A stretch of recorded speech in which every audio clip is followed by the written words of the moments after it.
Hello everybody, welcome back to my channel. If you're new here, my name is Sherelle and this is my YouTube channel, Sherelle Thinks, where I talk about all things health anxiety related. So if you have health anxiety, then hopefully this is the place for you.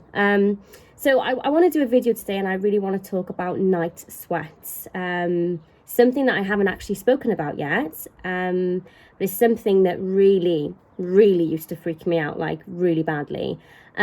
So what I mean by night sweats is that I went through a period, well, it's happened quite a few times, but I've gone through these phases of waking up in the middle of the night and like the bed is wet where I've like sweated so much. Now, I don't sweat. It's really strange. Like I can go to the gym, workout. I'm just not a sweaty person. Never have been really. So for me, it was very, very alarming when I started to wake up absolutely boiling. Like, you know, my pajama top would be wet, the pillow would be wet, the bed sheet would be wet. I remember one time it was so bad that I actually had to like change my bedding in the middle of the night because it was like so wet. And now when you read into night sweats, it's one of those things, it's kind of like Googling twitching or Googling lymph nodes. It's all scary. And when it first happened, it happened when I was freaking out over lymphoma. I had found the lymph node in my groin that started my whole health anxiety journey. And I read the symptoms and, you know, it was like whatever they were, and one of them was night sweats, and lo and behold, like a week later I started waking up with night sweats. Now back then, obviously in my head, that was like confirmation for me. I was like, right, this means that I have lymphoma, like I'm having night sweats now.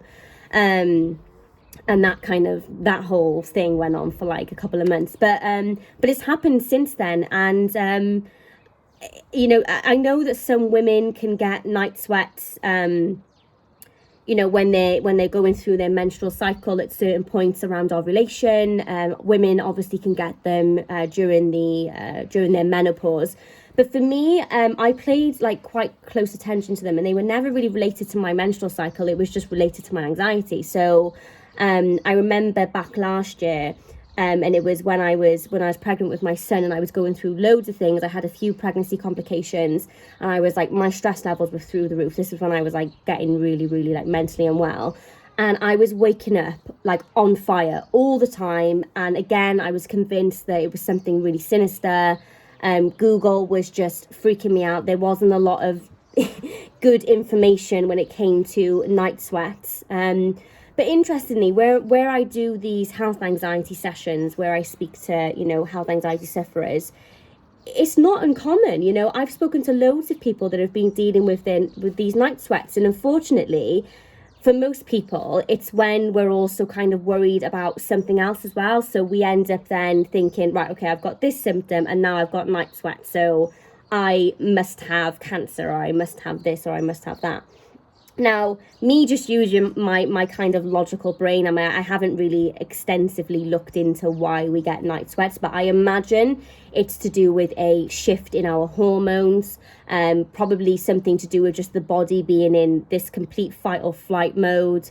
You know, I had a lot of nighttime symptoms, so I didn't just have night sweats, but I also had like vivid dreams. I would have like hypnic jerks, when my body would literally jerk by itself. I would like wake up really confused, and I'd have like kind of like hallucinations and stuff. So nighttime were a bit of a nightmare for me, to be honest, because everything would just go crazy and I was very disorientated and I'd wake up boiling. So I just think that when we're highly stressed, when we go to bed, I just think there's a lot going on in our subconscious.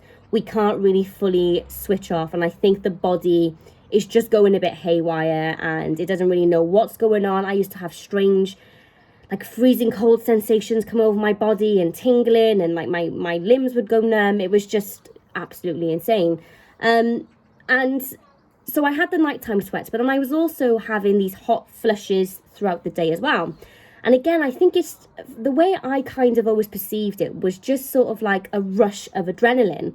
And I kind of feel like maybe that's what was happening to me at nighttime. Just this kind of rush of adrenaline where my body would like temporarily freak out. But it was horrible. I haven't had them for a while, touch wood, and I don't want them again. I really hope that they don't happen. I haven't had them in about, I'd say about 6-7 months. But I mean, at least I know now, something that I always tell myself with my anxiety symptom is that I've experienced so many of them now, that the only blessing is that when they do happen now, I can kind of recognize that they're anxiety. And that instantly sort of like calms me down, and I don't freak out there. I don't Google them, because I'm like, right, Shara, you've had this before. We've done this. We've done the Googling. Like, we've gone through this process. You're fine. So, yeah, I mean, I'm really interested to know actually how many of you have suffered with night sweats, and you know, for those of you who have anxiety, because there's not a lot of information online about them actually. So I'm interested to know, you know, how common they are. Like I said, I've spoken to quite a few people during my sessions that have had to deal with this. So if you're one of those people, please feel free to you know, to write it down below. So you know, I'll definitely, I know I don't always like respond to every comment, but I'm always reading them. And it's lovely to see people, you know, just getting things out in the open, and just writing down what they're feeling, because sometimes there's so much going on in here that I always say just like write it down. So I'd love to hear from you, and I will see you guys on my next video. Bye.